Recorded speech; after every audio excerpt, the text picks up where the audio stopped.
Hormuz बंद करने वाले ईरान के नौसेना कमांडर को मौत के घाट उतारा गया है। जंग के बीच इजरायल का ये बड़ा दावा है। नमस्कार, मैं हूं आपके साथ आयुषी गुप्ता। देखिए, ईरान और इजरायल के बीच छिड़ी जंग अब और भयानक रूप ले सकती है।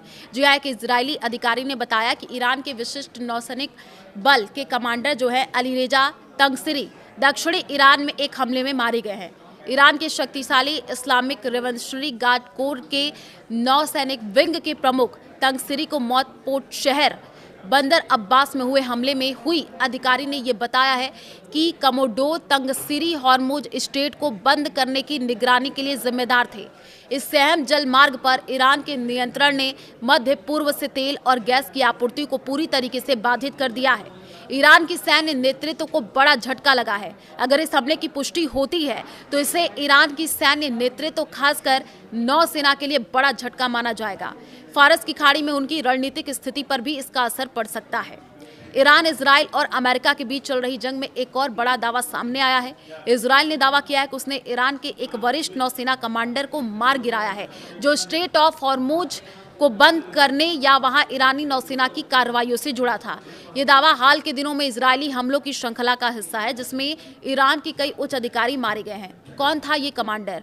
तो देखिए, ईरानी मीडिया रिपोर्ट्स के अनुसार मोसेब बख्तियारी या आप कहिए Mosayeb Bakhtiar IRGC navy Islamic revolutionary guard corps की नौसेना का एक सीनियर कमांडर बंदर अब्बास में हुए हमलों में मारा गया है।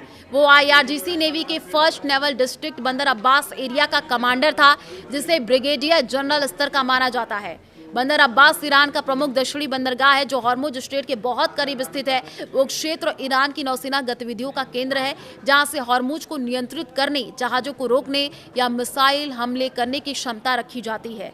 इजरायल या अमेरिका इजरायल संयुक्त कार्रवाइयों में बंदर अब्बास पर कई हमले रिपोर्ट हुए हैं, जिनमें ईरानी नौसेना के ठिकानों को निशाना बनाया गया। हॉर्मुज स्ट्रेट और जंग। देखिए, हॉर्मुज स्ट्रेट दुनिया की सबसे महत्वपूर्ण जलमार्गों में से एक है।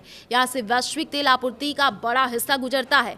ईरान ने जंग के दौरान इसे बंद करने या जहाजों पर टोल नियंत्रण लगाने की धमकियां दी थी, जिससे ग्लोबल ऑयल सप्लाई प्रभावित हुई है।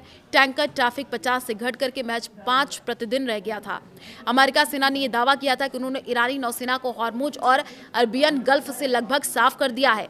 कई जहाज और पनडुब्बियां नष्ट की गई हैं। ईरान ने बदले में मिसाइल और ड्रोन हमले किए हैं, जबकि इजरायल अमेरिका ने ईरान के अंदरूनी ठिकाने मिसाइल साइट्स कमांड सेंटर पर स्ट्राइक किए। इस कमांडर की मौत उसी सिलसिले में आई है। कुछ रिपोर्ट्स में इसे इजरायली स्ट्राइक से जोड़ा गया है।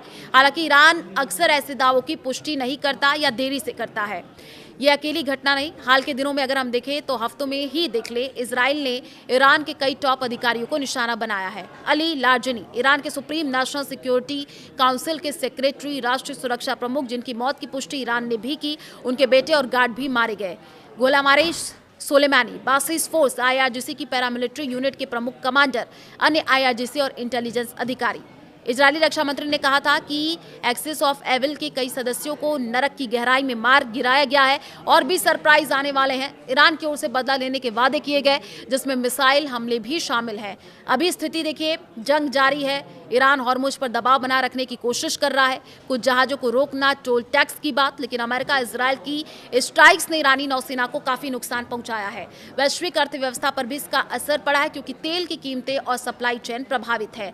तो देखिए, युद्ध की खबरों की अगर हम बात कर ले तो कई तरीके से अब दावे भी किए जा रहे हैं। अब ये जो बड़ी अपडेट निकल करके सामने आई है, अब देखना होगा कि इसको लेकर के क्या पुष्टि होती है। ईरान के नौसेना कमांडर को फिलहाल मौत के घाट उतारा गया। जंग के बीच इजरायल ने ये एक बड़ा दावा किया है।